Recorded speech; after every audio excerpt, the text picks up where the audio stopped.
En 1924, Adolfo Hitler escribió Mein Kampf, Mi lucha, un libro lleno de odio. Su último pasaje es este grito fanático. Un Estado que rechaza la contaminación racial inevitablemente dominará el mundo.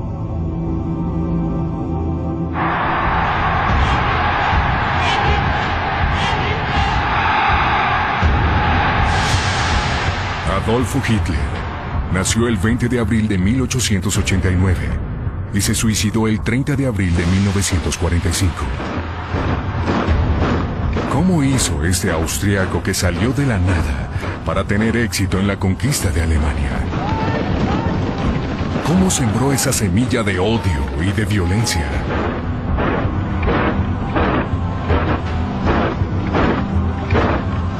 ¿Y cómo Hitler y los nazis arrastraron al mundo hacia un apocalipsis?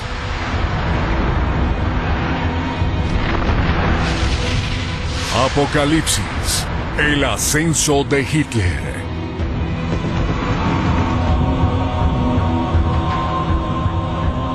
¿Cómo fue posible el fenómeno de Hitler?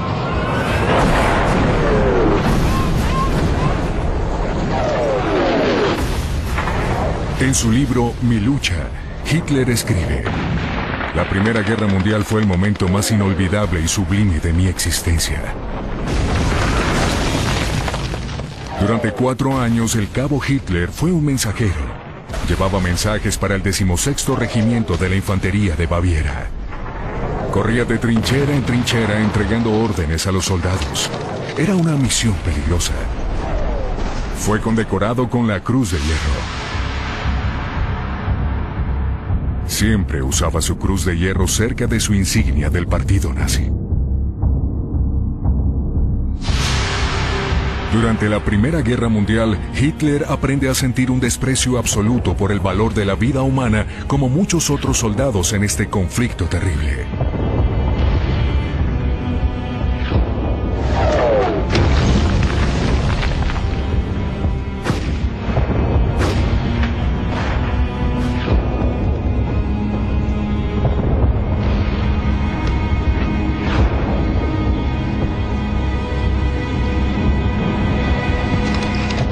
Hitler se convierte gradualmente en un nacionalista fanático.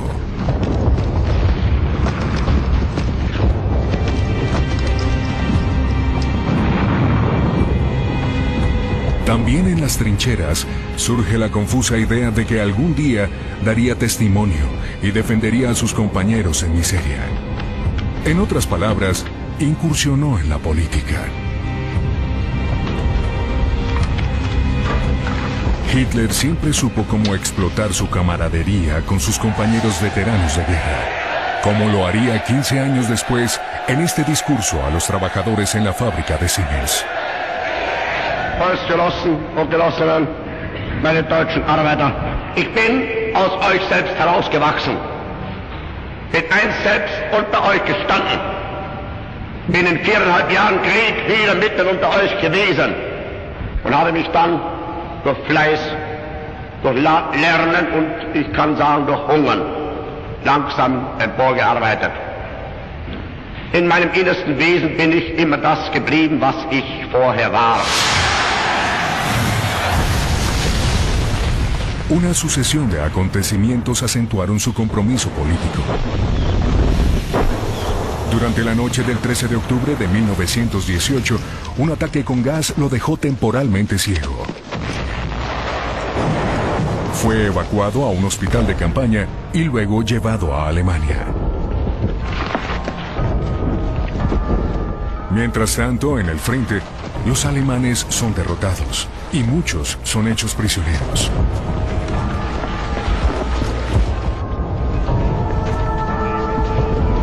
El odio de los franceses es omnipresente y es alimentado por los actos lesivos de la victoria.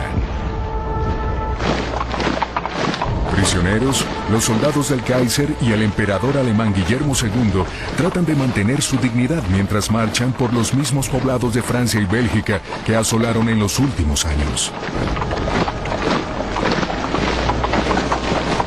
El resto del ejército alemán comienza su retirada. Estos soldados conservarán la amargura de una derrota que es interpretada por la extrema derecha como causada por elementos antipatriotas de Alemania, aquellos que negociaron con el enemigo. En este momento se produce un evento en la vida de Hitler que siempre se considerará un punto de inflexión. Su recuperación es lenta, pero finalmente recobra la visión en el Hospital Militar de Pasewalk, al norte de Berlín, donde el ejército atiende los casos de neurosis de guerra. Hitler relata que cuando se enteró de la abdicación del emperador, el fin de la monarquía alemana en favor de una república y el armisticio del 11 de noviembre de 1918, que marcó la derrota de Alemania, oyó una voz interior y declara: esta voz me llamó para liberar al pueblo alemán y restaurar la grandeza de Alemania. A esta alucinación se le suma la obsesión de Hitler. Para él, el águila alemana fue apuñalada por los judíos. En Mi lucha escribe: si hubiésemos usado al menos una vez durante la guerra gas venenoso sobre esos 12 o 15.000 hebreos corruptores, el sacrificio de millones de hombres no habría sido en vano. A finales de 1916, los líderes del ejército imperial, el mariscal de campo Hindenburg y su ayudante, el general Ludendorff, en un mal considerado gesto ultranacionalista, ordenaron un recuento de los soldados judíos sospechosos de comportamiento poco patriótico.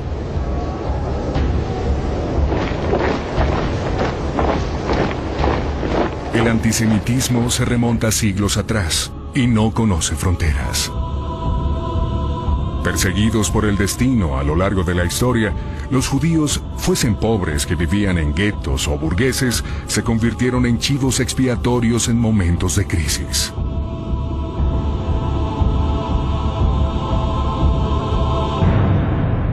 En Rusia, a comienzos del siglo XX, fueron víctimas de disturbios y masacres.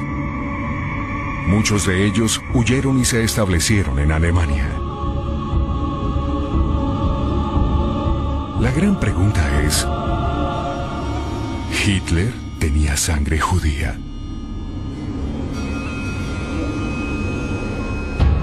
Uno de los secretos más celosamente guardados del régimen nazi es que él fue incapaz de demostrar lo contrario.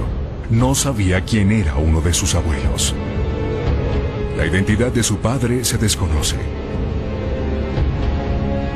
La abuela de Hitler se casó con un molinero, Johann Hitler, quien reconoció a su hijo y le dio su apellido. De acuerdo con la ley nazi, Hitler no cumplía con la llamada protección de sangre, criterios impuestos a los alemanes que para evitar la persecución debían probar que ninguno de sus abuelos era judío. Hitler no pudo probar que no era de sangre judía en términos nazis. El 20 de abril de 1889, Adolfo Hitler nace en el seno de una familia católica en lo que entonces hacía parte del Imperio Austrohúngaro, en Braunau am Inn, una pequeña población en la frontera con el Imperio Alemán. Su padre era un oficial de aduanas, un viudo que se volvió a casar con su prima mucho más joven. Una unión por conveniencia.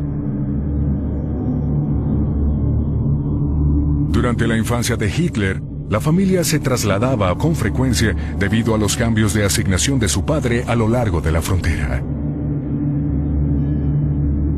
A los 8 años era monaguillo en ese monasterio.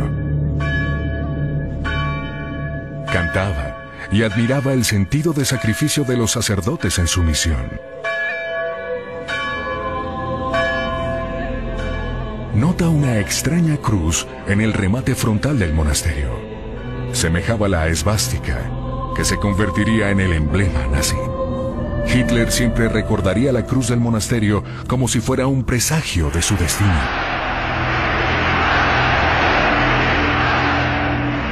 Durante siglos en la India, la esvástica fue un símbolo benéfico. Representaba el perpetuo movimiento de la humanidad. Los nazis desviaron su interpretación y la convirtieron en un símbolo de la raza aria, una raza mítica de los individuos altos de ojos azules a la que Hitler añadiría un casco, y la mística de una raza superior. Unseren Augen, da muss der deutsche Junge der Zukunft schlank und rank sein,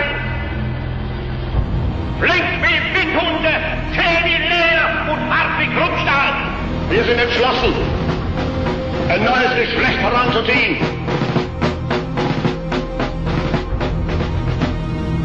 Al crecer, Hitler no correspondía a este ideal. Era muy mimado por su mamá.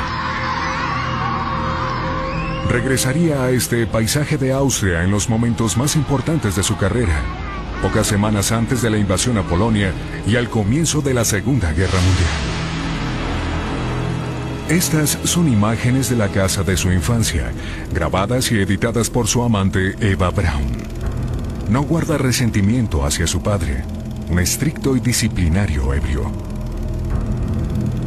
Pero su madre, que murió de cáncer a la edad de 47 años, fue la única persona que Hitler realmente amó. Durante todo el cumpleaños del Führer, ella reinaba sobre los presentes, y en su refugio, durante sus últimos momentos de vida, Hitler portaba su retrato. Estaba en conflicto con su padre, quien deseaba que fuera un funcionario público. Pero no continuó con la escuela. Arrogantemente se consideraba superior al sistema educativo. A los 19 años, después de la muerte de su madre, se muda a Viena. No estaba predestinado a ingresar en la política y sueña con asistir a la Academia de Bellas Artes. Gracias a su herencia puede vivir como un artista bohemio. Al abandonar su provincia natal, descubre muchas comunidades que viven en la capital austrohúngara. Checos, polacos, italianos, croatas y judíos. Más tarde diría, me pareció la encarnación de la profanación racial.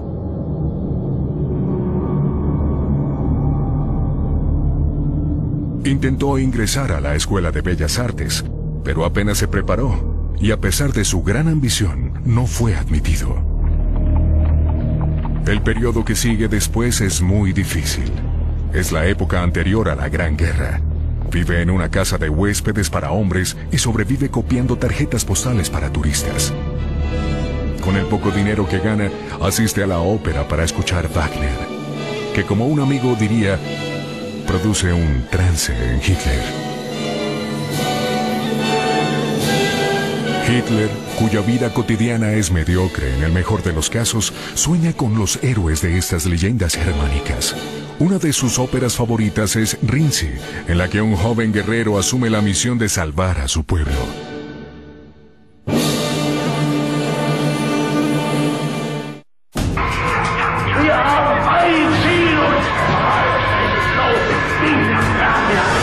Al rencor de sus ideas, solo lo igualó el odio de sus acciones.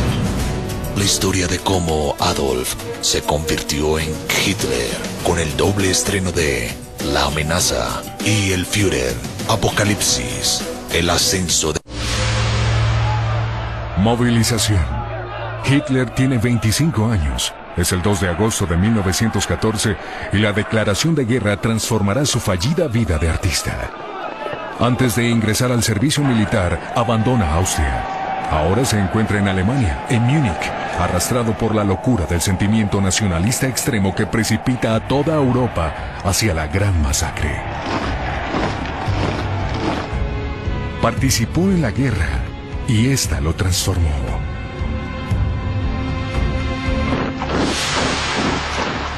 Después de 4 años con su regimiento, vuelve a Múnich, en Alemania, durante la agonía de la revolución. Hitler tiene 30 años. Un periodo decisivo se abre ante él. Por encima de todo quiere permanecer en el ejército, que garantiza el orden y la estabilidad del nuevo régimen del presidente socialdemócrata Ebert Friedrich. La joven república debe tratar con el movimiento marxista revolucionario que trata de tomarse el poder, como lo hicieron los bolcheviques en Rusia 2 años antes. El ejército los aplasta con la ayuda de nacionalistas voluntarios, los Freikorps, un movimiento naciente que serían los futuros nazis. Hitler sirve en el ejército con gran celo. Su objetivo primordial es mantener un techo sobre su cabeza y mantener a su equipo, para lo cual nada lo detendrá. Se convierte en un provocador, un informante, denunciando a los compañeros sospechosos de ser comunistas. Sus superiores, cuyas funciones incluyen el control de la población mediante la lucha contra las ideas comunistas, toman nota de su fervor antirrevolucionario y le encomiendan una misión: la reeducación política de los soldados alemanes y de los prisioneros de guerra. Las notas de los comandantes de Hitler dicen: es un orador nato. Su fanatismo y su populismo cautiva a los oyentes, obliga a los demás a pensar como él. Hitler dijo: en ese momento comprendí que sabía hablar. Desde sus inicios, Hitler supo despertar fervor y alimentar lo que sus oyentes querían escuchar. En 1919, denuncia la vergüenza nacional del Tratado de Versalles.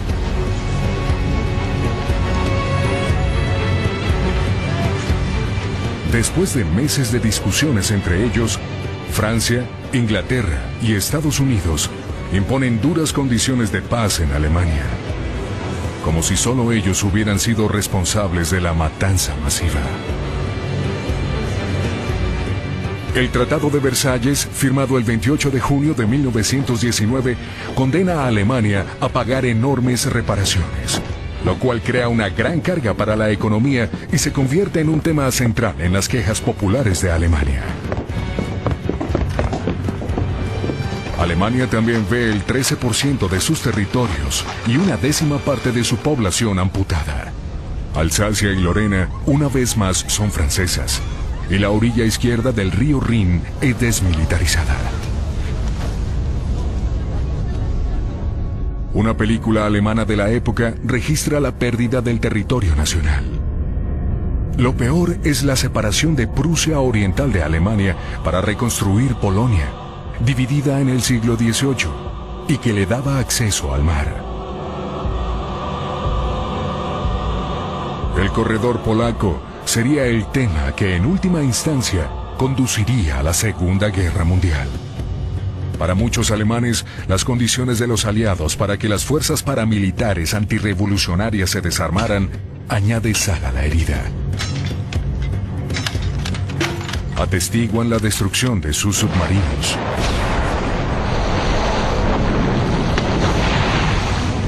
sus buques de guerra y su fuerza aérea. El ejército de Alemania fue reducido a 100.000 hombres. Hitler, contra su voluntad, se desmoviliza de la región de Baviera, que está en revueltas, y es donde más proliferan grupos extremistas de derecha. Aquí es grabado por primera vez durante una manifestación del Partido Obrero Alemán.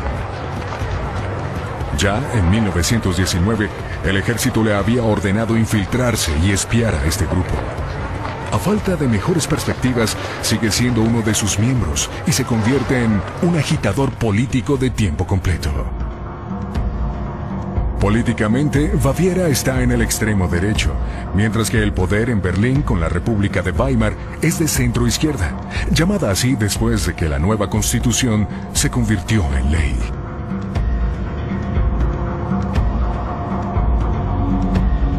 Hitler se transformó en el intransigente de Baviera, el atacante de los criminales de noviembre, los firmantes del armisticio y del Tratado de Versalles. Esos sentimientos eran compartidos por el ejército, sobre todo por los veteranos de guerra que se reunían en las cervecerías de Múnich. Una de ellas era la Burger Brau Keller, donde el 13 de agosto de 1926 Hitler hace su debut político con una conferencia titulada ¿Por qué somos antisemitas? Para Hitler es la respuesta. Más allá de su visceral odio hacia los judíos, desde la derrota de los alemanes, el antisemitismo es la mejor estrategia para atraer a los militares nacionalistas. Hitler anima a los radicales de su pequeño grupo de extrema derecha. Lo hacen su líder y le compran un auto, evidencia de su importancia. Hitler cambia el nombre del partido, Asociación de Términos Nacionales y Socialismo. Su meta es crear una atracción más amplia para mostrar su postura anticapitalista. El Partido Nacional Obrero ahora se llamará el Partido Nacional Socialista de Trabajadores Alemanes, el futuro partido nazi. En su pequeña oficina, en una cervecería de Múnich, diseña el emblema de su partido. Escribió en su libro Mi lucha: después de innumerables intentos, opté por una bandera roja para mostrar la dimensión social de nuestro movimiento, con un círculo blanco que representa nuestro nacionalismo, y la esvástica, símbolo de la raza aria, el eterno antisemita. Para proteger sus reuniones, crea las SA, una unidad de asalto.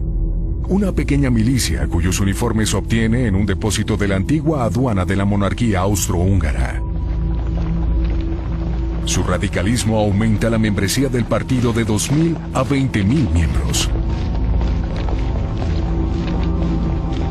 Tiene mucho éxito gracias a la ayuda de una secta racista, la Sociedad Thule, nombre de un legendario reino nórdico. Sus miembros financian un periódico con fondos de origen dudoso. Esta publicación se convierte en el periódico oficial del partido nazi con un nuevo título: Völkischer Beobachter, el racista observador del pueblo. Su editor, Alfred Rosenberg, es un miembro de la Sociedad Thule y actúa como teórico del antisemitismo. Será un importante inspirador de la Shoah. Otro exmiembro de la Sociedad Thule durante sus días de estudiante es Rudolf Hess, que se convertiría en el secretario de Hitler y en uno de sus cómplices más serviles y fanáticos. Otra incorporación a las filas de los militantes es un héroe de la Primera Guerra Mundial: Hermann Göring, uno de los pilotos de combate más célebres de Alemania. Como muchos otros veteranos, tiene dificultades para readaptarse a la vida civil. En Hitler encuentra a alguien que articula sus propias ideas antirrevolucionarias. Se convertiría en el número 2 del régimen nazi y un instigador de los campos de concentración. En 1922, en una marcha política, Hitler ubica a Göring cerca al general Ludendorff, todavía con su casco de punta, para mostrar a los veteranos que su jefe en tiempo de guerra apoyaba a los nazis. Ludendorff, uno de los hombres más responsables de la prolongación de la guerra, está convencido de que los políticos les negaron la victoria. Esta teoría es compartida por muchos generales alemanes.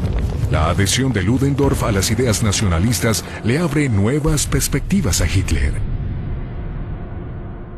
Todo parece posible. En Italia, el partido fascista de extrema derecha liderado por Benito Mussolini ha tomado el poder.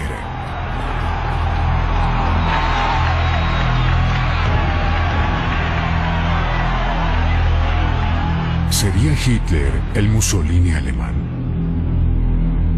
1923 sería el año decisivo.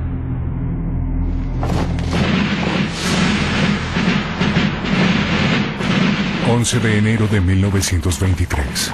Sorprendidos, los alemanes ven con impotencia cómo soldados franceses y belgas toman el control de la cuenca del Ruhr, la minería de Alemania y la región productora de acero. Como consecuencia de la negativa alemana a pagar las reparaciones de la guerra y las indemnizaciones impuestas por el Tratado de Versalles.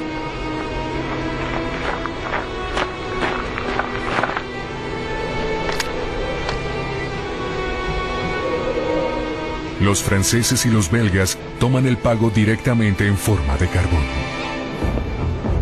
En consecuencia, el gobierno alemán ordena una resistencia pasiva. una huelga de los trabajadores de los mineros y los trabajadores del ferrocarril. Los franceses sencillamente reemplazaron a los huelguistas. No les dejan carbón a los alemanes. La situación se torna peligrosamente tensa. El 10 de marzo de 1923, un oficial francés, el teniente Pierre Coupin, del 17º Batallón de Infantería, es asesinado. Su ataúd es enviado a casa a través de ciudades, y los oficiales franceses abofetean a cualquier alemán que no se quite el sombrero. Imágenes imborrables, capturadas para siempre, que serán explotadas por los nazis. Hitler denuncia la debilidad del gobierno que permite a los franceses tratar a Alemania como una de sus colonias.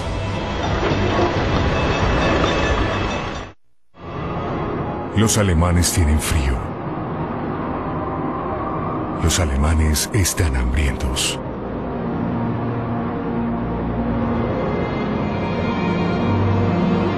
Tratan de recuperar el carbón de los franceses.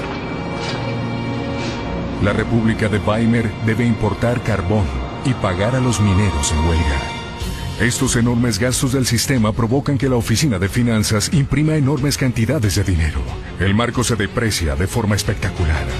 Un día, los alemanes llegan a pagar 1.000 millones de marcos por 1 kilo de patatas, y al día siguiente 460.000 millones por un pan.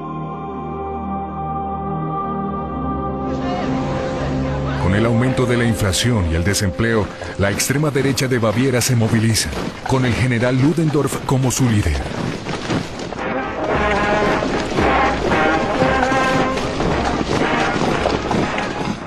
Gracias a él, Hitler se las arregla para unir a todos los grupos de veteranos inconformes por la derrota. Quiere intentar un golpe de Estado. Marchan hacia Múnich y luego hacia Berlín. Hitler dijo: nuestra gente está sometida a unas condiciones económicas extremas y si no actuamos ahora tratarán de unirnos a los comunistas. Gracias a sus cómplices en el ejército, los nazis pueden acceder a la adquisición de armas de fuego. Pero el ejército y la policía deciden permanecer fieles al gobierno legal. Para Hitler, en Múnich, todo parece perdido. Pero se aferra a la fantasía salvaje de que él y Ludendorff todavía pueden lograr que la población se les una. Así que ordena a sus tropas avanzar sobre las barricadas de la policía. Ambos cuerpos están frente a frente y Hitler, que viste abrigo blanco, está en el centro. De hecho, este es un fotomontaje nazi destinado a construir el mito de la valentía de Hitler. En realidad estaba detrás de un guardaespaldas que fue asesinado en el tiroteo. La policía abrió fuego, poniendo así fin al golpe de 1923. Hitler fue arrestado y el Partido Nacional Socialista fue disuelto. El gran escritor austriaco Stefan Zweig escribió: por lo tanto, en el año de 1923, las esvásticas y las tropas de asalto desaparecieron, y el nombre de Hitler se hundió de nuevo en el olvido.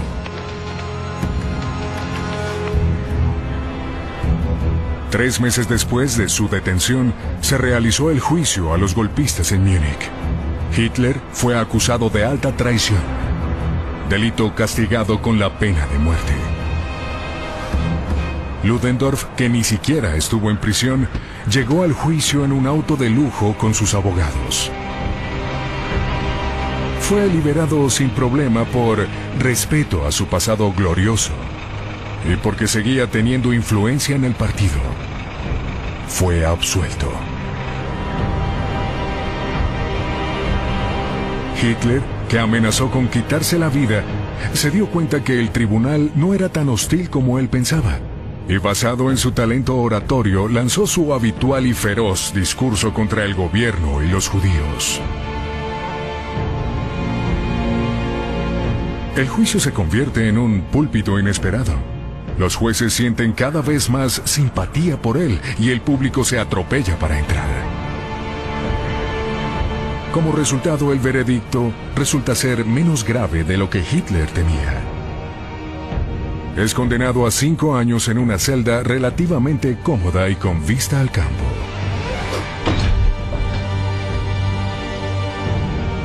Las condiciones de su encarcelamiento se asemejan más a una estancia en un hotel. Es libre de recibir simpatizantes nazis en cualquier momento del día. Un partidario incluso llevó una corona de laurel para el hombre al que llamó la encarnación del deseo ardiente de la nación. Hitler recibía todas las publicaciones de prensa que quería y comenzó a leer a Marx.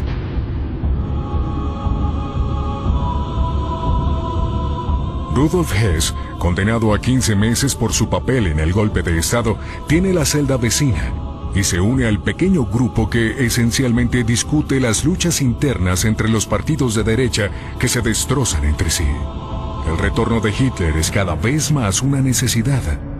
Sus cómplices en el exterior diseñan una estrategia para adelantar su liberación. Hitler se da cuenta que pronto será liberado y siente la necesidad de exponer su singular punto de vista y sus principios políticos. Los periodistas nazis se apresuran a publicar su manuscrito. Hitler quiere que el libro se llame 4 años y medio de lucha contra mentiras, estupidez y cobardía. Sin embargo, este título se considera demasiado largo y se cambia a Mein Kampf, mi lucha. Contiene la visión que tiene Hitler del mundo y los nazis lo convertirían en su Biblia. Se transcribe como las Sagradas Escrituras y es comparado con los grandes manuscritos medievales. Hitler despotrica acerca de la lucha de la raza superior, alta, rubia, la raza aria germánica, la conquista necesaria de su espacio de vida, la erradicación del comunismo y el aplastamiento de Francia y de los judíos que a los ojos de Hitler ni siquiera pertenecen a la especie humana. En esa época, muchos lectores juzgaron el libro como un desvarío, y fue un error fatal. Por el contrario, debieron leerlo cuidadosamente y haberlo tomado en serio, ya que contiene la raíz de la muerte de millones de seres humanos. Hitler fue liberado de prisión el 20 de diciembre de 1924 por buena conducta. Ahora, sueña que es el sucesor de los grandes fundadores de la nación alemana, como Bismarck.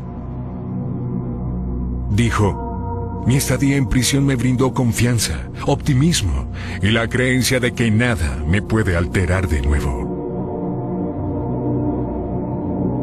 Pero su incursión en el desierto político era solo el comienzo.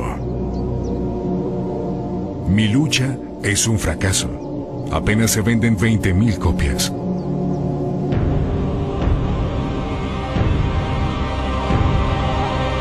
Hitler pasa gran parte de su tiempo en el pequeño pueblo bávaro de Dachdiesgaden, donde alquila un pequeño chalet.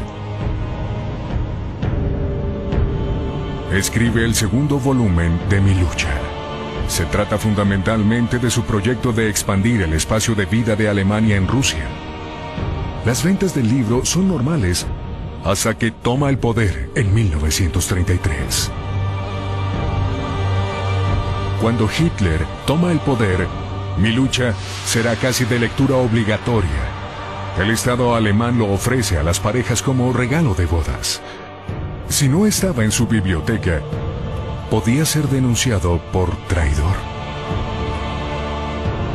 Por las buenas o por las malas, Mi lucha es vendido y traducido a innumerables idiomas. Los pagos de regalías son astronómicos. Hitler se convierte en un hombre muy adinerado. El 27 de febrero de 1925, Hitler hace su reaparición política en la sala de la famosa cervecería de Múnich, donde lanzó el golpe de Estado, reafirmando su liderazgo en el partido nazi. Al día siguiente, se produce un evento que hará avanzar su causa. La encarnación misma de la nueva democracia alemana, el primer presidente de la República de Weimar, el socialdemócrata Friedrich Ebert, muere por una maltratada apendicitis. Los alemanes lamentan su pérdida. Ahora deben elegir un nuevo presidente, y la esvástica hace su reaparición durante la campaña política.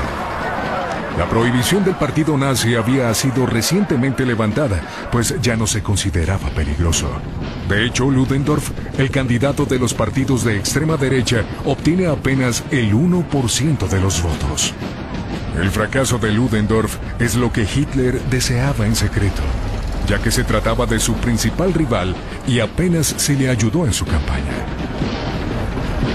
Revelando su instinto político, dijo: "Dimos el golpe final". El hombre que los alemanes eligen es el comandante de la Primer Gran Guerra, el mariscal von Hindenburg.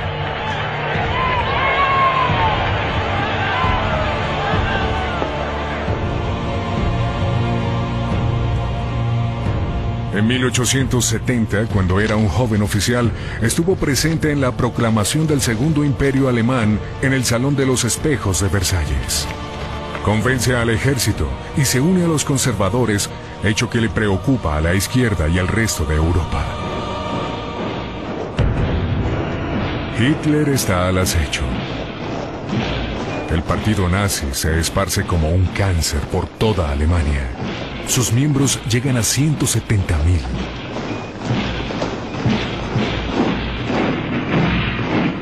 Hitler transforma sus tropas de asalto en un verdadero ejército privado. Son cada vez más jóvenes. Pero que nadie se equivoque, estas hordas paramilitares están compuestas de brutales fanáticos, asesinos. Su nuevo uniforme recibe el apodo de los camisas pardas. Una imitación de los camisas negras de Mussolini, quien algunos años antes entró con mucho éxito en Roma. Otro de los símbolos tomados de Mussolini es el saludo romano, el brazo extendido acompañado de un grito gutural. En el caso de Mussolini era "Viva il Duce". Con Hitler se convirtió en Heil Hitler, o larga vida a Hitler. El uniforme de las SA es creado por un selecto grupo de diseñadores alemanes. Entre los fabricantes de Stuttgart está el diseñador Hugo Boss, quien promovió su campaña de adhesión.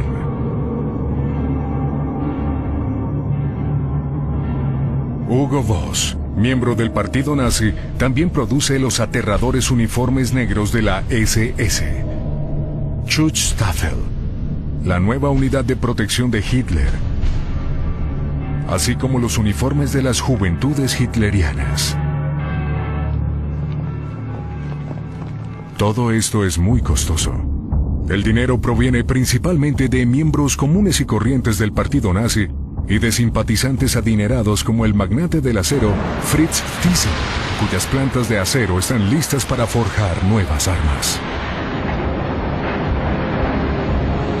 También incluyen a Henry Ford, el mayor fabricante mundial de automóviles. El antisemita Henry Ford apoyaría firmemente a los nazis. Sería el primer extranjero que los nazis condecoraron con la Orden del Águila alemana. En 1927, Hitler escoge Nuremberg, un bastión nazi y una ciudad medieval de gran importancia histórica que tiene un encanto wagneriano que manifiesta su relación con los caudillos germanos de la Edad Media.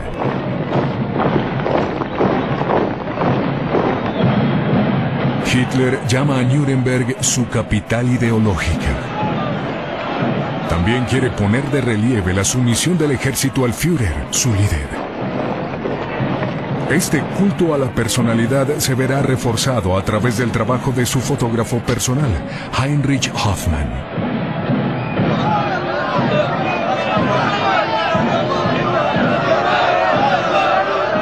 Siempre en el centro de eventos, un nazi desde el comienzo, un virtuoso de la Leica, aparece siempre cerca a su amo. Hoffmann tiene una serie de sorprendentes fotografías que intentan demostrar la grandiosa personalidad del líder.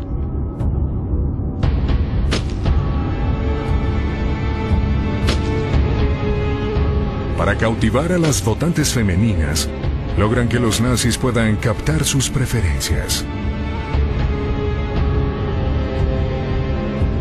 En la pequeña tienda de fotografía de Hoffmann en Múnich, Hitler, como siempre, inspirado por Wagner y fascinado por los movimientos de los cantantes de ópera, estudia toda una serie de gestos que transmiten dominio y que utilizará en las primeras manifestaciones nazis. Hitler dijo: "Las masas son femeninas y estúpidas. La emoción y el odio solo pueden mantenerlas bajo control".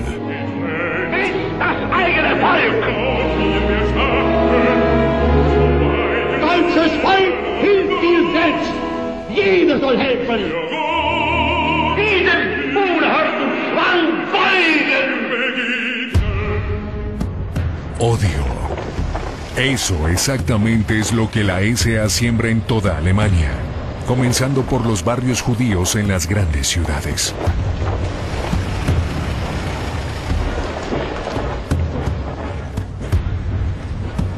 En lo que aún era una sociedad pacífica, Stefan Zweig, testigo del nacimiento de la violencia, escribió: "Ese fue el método fascista, pero al estilo alemán, aplicado con precisión militar. Con un solo silbato, la SA salta de los camiones con la velocidad de un rayo. Golpean a la gente con sus bastones. Y al sonido de otro silbato suben de nuevo a los camiones y desaparecen tan rápido como llegaron".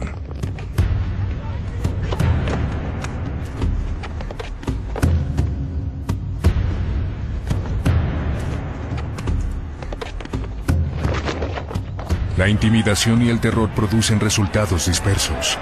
En 1928, en las elecciones legislativas de Alemania, los nazis obtienen solo el 2.6% de los votos, menos de 1 millón de ellos. Los comunistas obtienen 3 veces más. El Partido Central 4 millones y el de derecha 5 millones. Los socialdemócratas están a la cabeza con 10 millones de votos.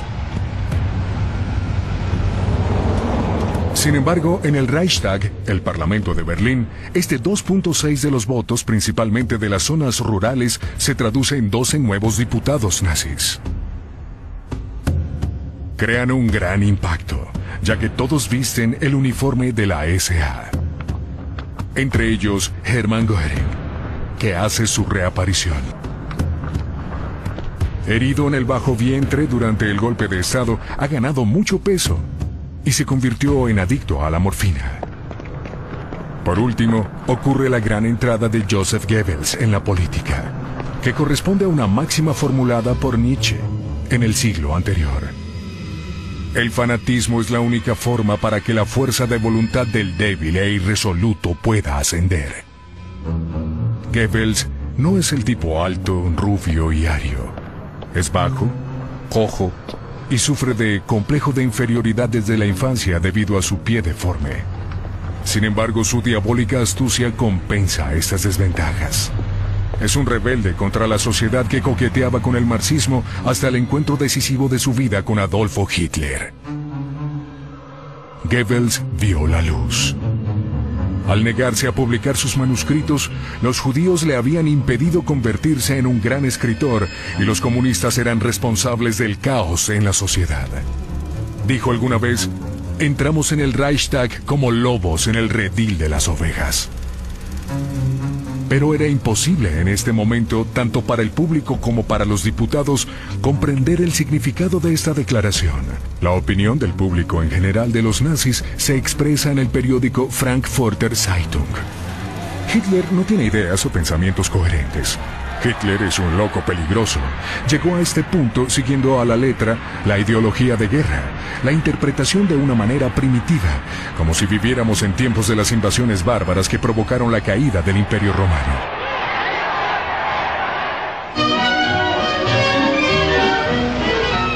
Alemania no está preocupada. Se necesitaría de una gran catástrofe para que Hitler tuviera algún futuro en la política. El historiador Ian Kershaw escribió: "Sin la Gran Depresión, sin la recesión de 1929, sin la desintegración de la burguesía, los liberales y los conservadores, Hitler habría seguido siendo un desquiciado al margen de la política". Pero Hitler nunca abandonaría su misión. Wir haben ein Ziel uns gewählt und was bessere Fanate von euch seid bloß binden Grab hinein.